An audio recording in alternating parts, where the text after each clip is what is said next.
It's a real honour to be with you this morning. And as part of our message, we've got a bit of a treat coming up for you. As you can see, there are couches and seats behind us. It can only mean something exciting. If you were watching those videos before in the middle of that kind of Easter presentation, you'll have seen the scripture. The first one was from the book of John, chapter 8. And it was at a point in history where Jesus told the people who were following him and the people who were around him that he is the light of the world. But, I love that in contrast to that and in a shift of that is that in Matthew 5, which is often referred to as the Sermon on the Mount, there were people gathered around Jesus as he spoke to them, and he said this: "You are the light of the world. What good is a light if you hide it?" And so there's this amazing truth of Jesus' resurrection life being shown through us. We're not the light of the world because we're great and we're fantastic and we have it all together. Only because we allow the power of Christ and his resurrection life in us can we be the light of the world. And so we've got a great bunch of people who are going to come and tell you this morning, share their story about what that looks like for them in their context. Because, it's great to talk about Jesus being the light of the world. It's great to acknowledge that we can be that light of the world. But actually, real life happens. And it's how we allow Jesus to transcend everything, not just here, like Luke said, in a gathered context, but in our everyday lives where actually Jesus can be the light of the world through us and through our example and our representation. Yeah, bang on. So we've got some guys who we've asked to come and speak to you. So if you like, there's 3 guest speakers here for you today. And we really want to give them a really warm welcome. We're going to find out exactly how they are the light in the world through what Jesus did on the cross and his resurrection. So I want you to encourage them as much as you can. It's Dan, Isaac, and Emma. Give it up for them, come on.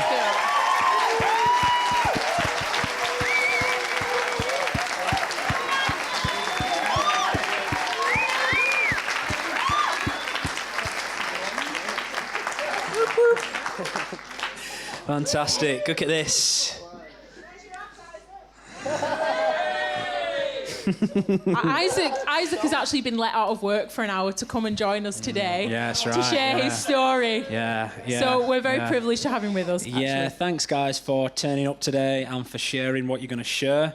Thank you also for doubling up as our fire safety warden for the morning, Isaac. Appreciate it. Why don't you just introduce yourself? Go down, introduce yourself, and try and let the people kind of understand who you are, like what you do for a living, what your family is, that kind of thing. My name's Jacques Olurankinse. I am 48 years of age. I'm Stunner. been coming to this church for about 30 years nearly. What else? My daughter's Jane, lovely daughter. I've been in the fire service for 20 years. I love my job. It's the best job in the world. I think that's it, really. Yeah. Hey, I'm Emma. I'm studying acting at Winstanley College at the minute. What else am I going to do? I work as a youth worker at Wigan Youth Zone, just done my 2nd shift, which I love. I've got a big family. Is there 6 of us? Yeah. 6! I've got 3 sisters, and I'm the youngest of 3 sisters. 4 sisters.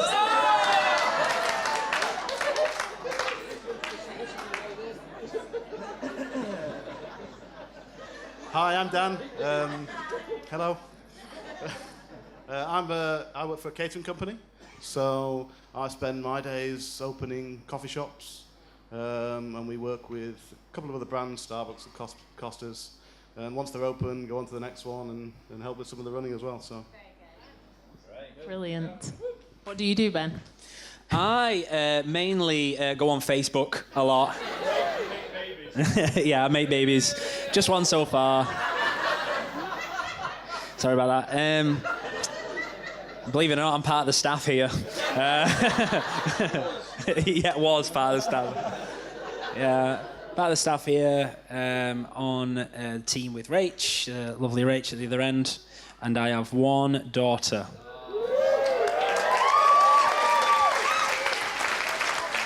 That I know of. Her name's Eden. We need to stop this before it goes any further.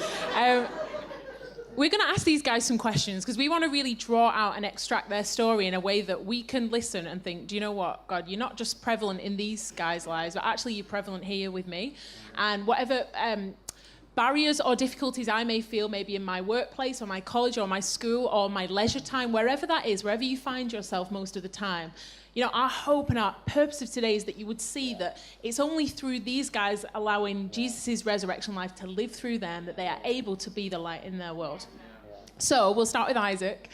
So Isaac, what does being the light of your world look like in your context, in your workplace?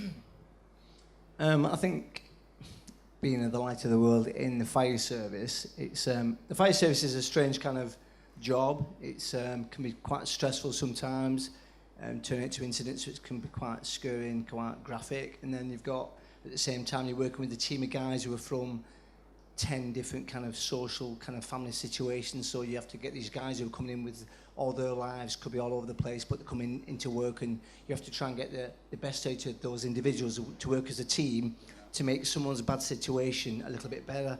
So it's quite daunting sometimes, but I think what I try to do is kind of just be myself. I think when you first become a Christian, you first start walking in faith, you get full of passion, you say a lot, but your kind of actions don't really tie into what you say. So sometimes I used to kind of say a lot, but then I'd trip up and fail, and then people would kind of like, oh, he's one of those, is he? But now kind of, if you let your actions speak a lot louder than your words, kind of thing, and then when they find out then you're a believer after, it kind of ties in. So I would say for me to be the light of the world in the fire service is just for me to just be me.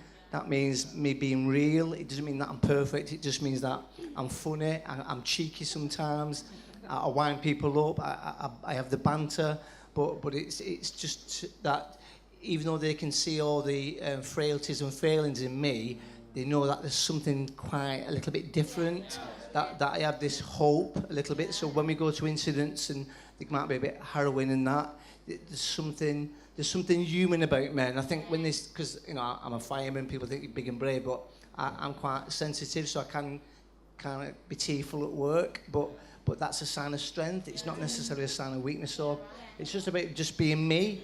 You know, to be the light of the world, you just have to be you, the you God's called you to be. And if you're the you know, you're not going to fail. You're just going to be. It's going to come natural to you. So that's what I would say. Brilliant, fantastic, very good. And so, Emma, why is it important to you to be the light of the world in your college? And like maybe what's an example of that, if you can think of an example to tell everybody? I'm just new speaking to the mic, really, don't I? Yeah, so at college, I think it's quite I love college, like it's really fun, but it's quite hard as well, because a lot of the people there are kind of still trying to find the place, personality, style, like everything is quite messed up, like mixed up, because everyone's searching for something. So I feel like it's a bit like a puzzle sometimes. And there's always like this missing piece, and they're trying to fill it with stuff. So it might be like going out partying, you know, alcohol, or the style of clothes they wear, or the kind of relationships they get in. And all these different things are like, they're kind of like fill for the time. And I was reminded by God a few weeks ago, and I spoke about it at 220 as well. 220 here. I didn't get it. I spoke about it in 220 about the difference between happiness and true joy. So for me, like, they're seeking happiness over true joy. So the things they're filling themselves with are a slight burst of energy every now and then, and very inconsistent, and it's very much dependent on their season and where they're at. Whereas true joy, I believe, comes from God, and it's consistent, it never goes, and doesn't mean life's always perfect, because it's not, and stuff still happens, but you've kind of always got that foundation of true joy and a hope kind of thing. So I think it's important to be the light of the world in college, because happiness doesn't last, but true joy does. And if I can show that just by my actions and the way I respond in situations, whether they're good or bad, then hopefully that reflects it, innit? No, I love already about these two guys who just even giving you a little snapshot and insight into their lives, that the resounding thing is authenticity. That we know that people are not looking, they see through something that isn't real, they see through something that's put on, or something that's been mashed together, but actually authenticity speaks louder than having everything together ever could. Yeah. So on the back of that, about authenticity, Dan, you travel a lot and there's a lot of pressure in your role. To give you an idea, they could send Dan anywhere in the country at any one point in time. Like the other day, I phoned him. I said, "Oh, where are you?" He said, "Oh, I'm nearly at Glasgow, and I'll be back at tea time." And so this guy's up and down. So as part of your role as someone who is a sort of a bit of a pioneer role in management, how do you find being the light of the world? How does that work? I'll be honest with you. When the question first came up about how I'm the light of the world in my workplace, I chuckled a little bit. Because whenever you're privileged enough to manage groups of people or teams of people, you often have to make unpopular and sometimes bad decisions. And I've made some unpopular decisions. And some bad ones. And I suppose if you lined all my colleagues up here and asked them exactly why I was the light of the world, the response would be mixed, possibly. But no, back to the question. It's very difficult, but I think we always try and focus on three things. So the first thing we try and be is consistent. I think people really sort of respect that. And if you do what you'll say you're going to do all the time, then that really helps shine out to different kind of people. So that's the first thing we try and do. I think that the second thing is we try and stay positive and encourage other people. So when God tells us to encourage other people, and God tells us to be different, and Scripture tells us to stand out in our workplace, so be different and stand out. If the rest of the world are running people down and having a pop at people and being very negative, if you could be different and you could encourage people, you could do incredible things. Yeah, that's right. Yeah. So one of the, a word of encouragement can lift someone's entire day, but a whole group of individuals encouraging others can create a team that could achieve probably anything. That's the second thing. I think the third and most important thing is we try and create a family atmosphere. And please don't get the impression that I'm trying to create a peaceful and tranquil environment at work. Anyone that's been anywhere near my house knows that the words peace and tranquility often don't exist. Never mind being mentioned. But we try and create an atmosphere where people are free to do and feel and be themselves. So the first thing we try and do is strip away a whole load of rules. Because actually, when you give people a load of rules to follow, they're never sure what they're going to do or where they're going to be. But if you can communicate your beliefs and your ideas to people, they'll feel more happy in doing that, and they'll be better people for it. So I think people respect that as well. So they're the three things we do. And I think finally, the most important thing to remember is any influence that I have or visibility that I have is a direct result of who lives in me. Yeah, that's right. It's not who I am or what I do and how I am. So I always try and remember that. Yeah. Thanks, mate.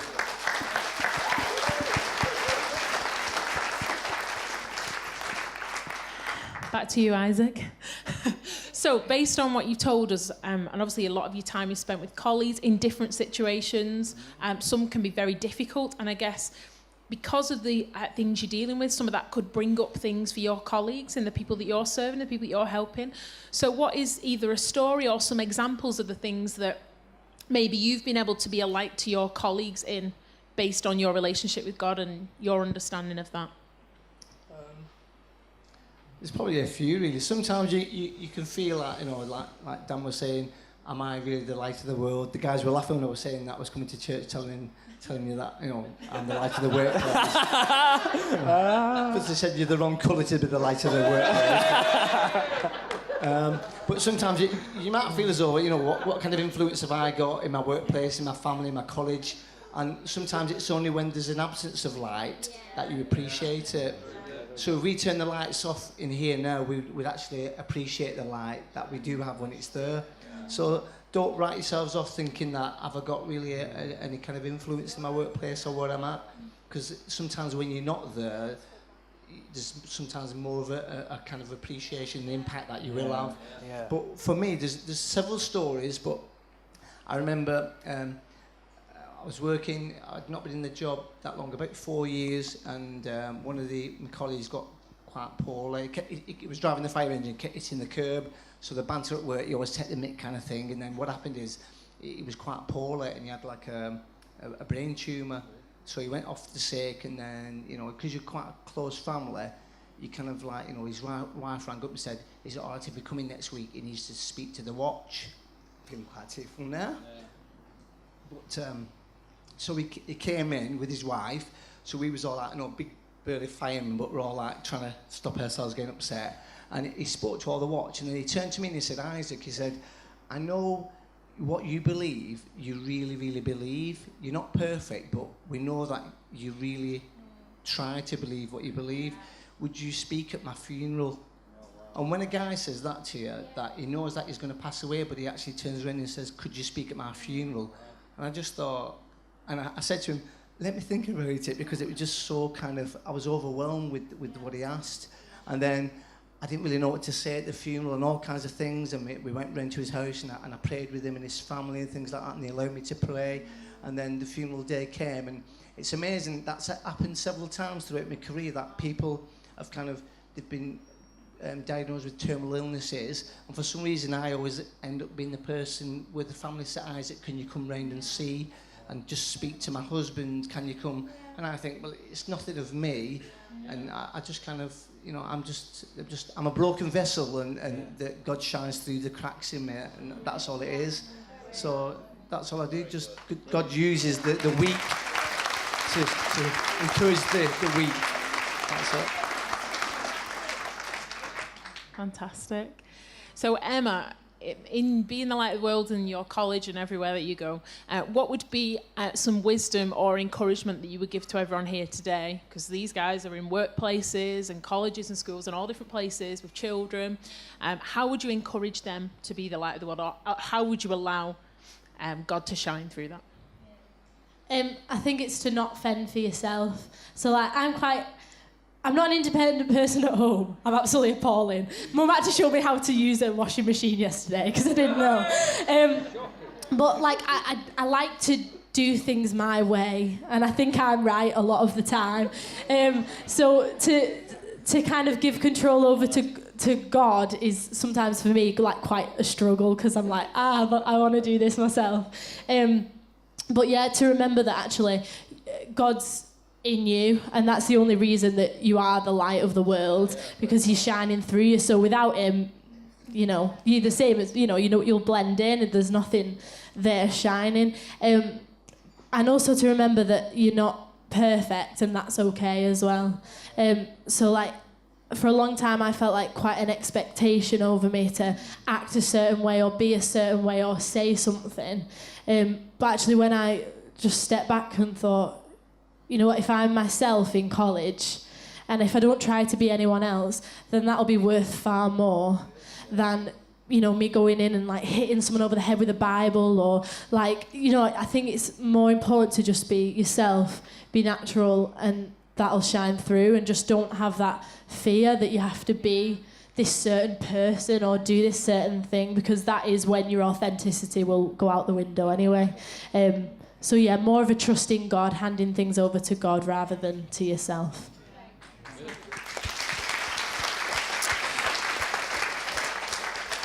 It's funny, something that Isaac said before was that you only realise how important light is as soon as you're surrounded by darkness. And I think people recognise that strength, but it isn't a human strength, it's a supernatural strength. And that's not a weird thing, because if you think about it, if God is great, and if God is powerful, and if God does love us, and if he created all things, then surely his strength is going to be astronomical.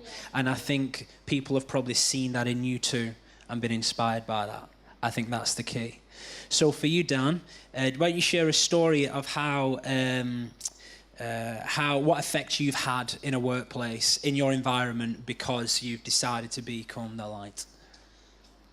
Okay, so I suppose being a Christian, I believe that we have an awesome responsibility to listen to the Holy Spirit and listen to God. And I really do firmly believe that He will put you in situations where you're supposed to be there and you're supposed to do something about it. I agree, yeah. And this story is about one of those situations where I felt I was supposed to be there. And it was probably going back 5 or 6 years, and I didn't know whether I was going to share this today because I wanted to ask his permission first, because it's quite a personal thing. And he sent me a text message through last night about 10 to 10. So here we are. I was doing some maternity cover in Manchester for a regional manager, and she had a few coffee shops. And I went in to help out, to do the job. And I met a young barista called Alan. And Alan was awesome. Alan was one of these people that just loved doing what he did. Yeah. He loved meeting people. He loved talking to people. He loved connecting with customers. Alan was amazing. And I sat down, and Jamie, the manager, came in, and I said to Jamie, "What's this Alan? It's brilliant. He really shines out." And Jamie said, "Oh, Dan, I offered him a team leader permission 5 times. Now, it's unusual for someone to turn down a promotion once, never mind 5 times, so I was like, strange." So over the next sort of 6 to 8 months, I saw Alan many times, and every single time I saw him, he was doing exactly the same thing as he was before. He was cleaning tables and pulling chairs out for people and laughing and joking with people. You know, real quality stuff.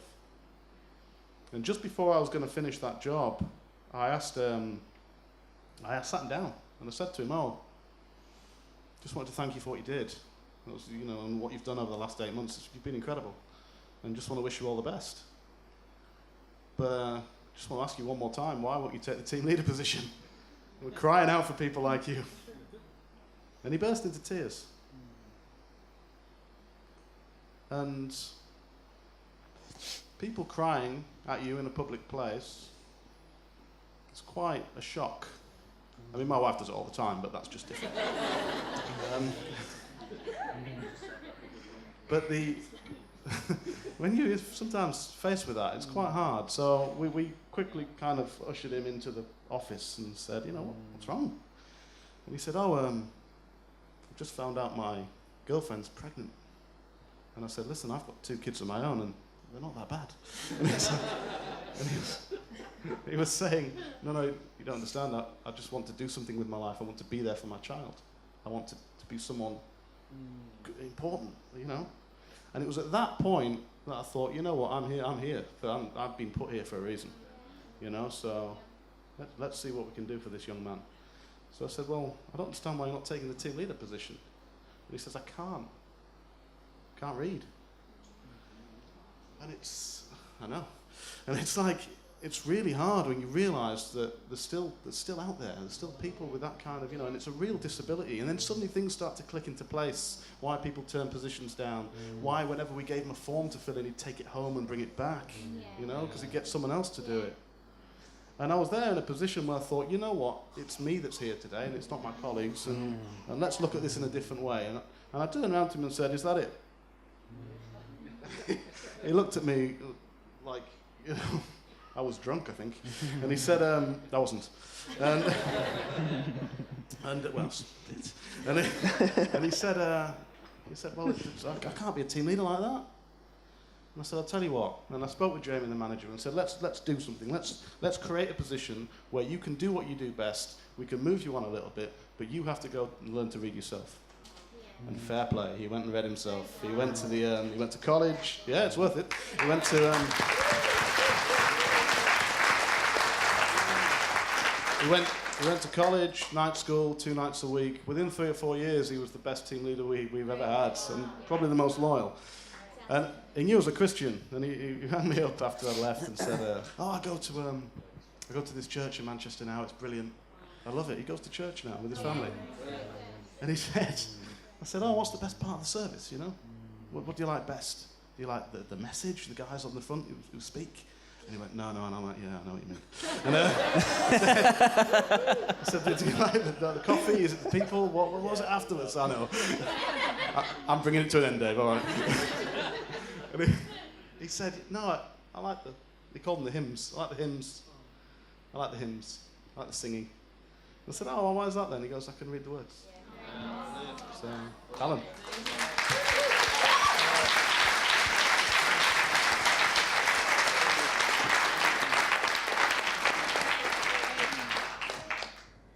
You know, I'm really glad we got to hear these guys' stories today, and they're just a few of many, you know, so many stories, places, people represented here today. You know, the most powerful thing that these guys, for me, have said by what they said this morning is actually that this isn't about them taking some kind of moral high ground.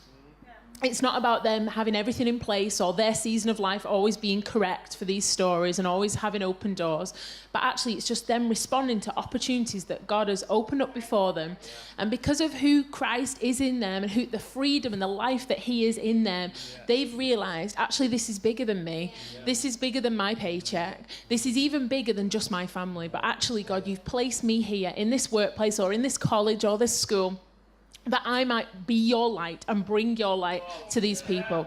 And you know, these guys, they're no different to you and me. We go into Starbucks, we go to the pub, we go to our office, we go out with our friends, we meet the mums at the gates when we're dropping our children off at school. You know, every day, I believe, there are opportunities, not just for us to shove what we believe down somebody's throat, but actually to be the light by how we live, by how we speak, by how we conduct ourselves in such an authentic way that is Christ shining through us. And so I want you guys to massively give it up for these guys. They leave stage. We want to thank them for their time and their story today.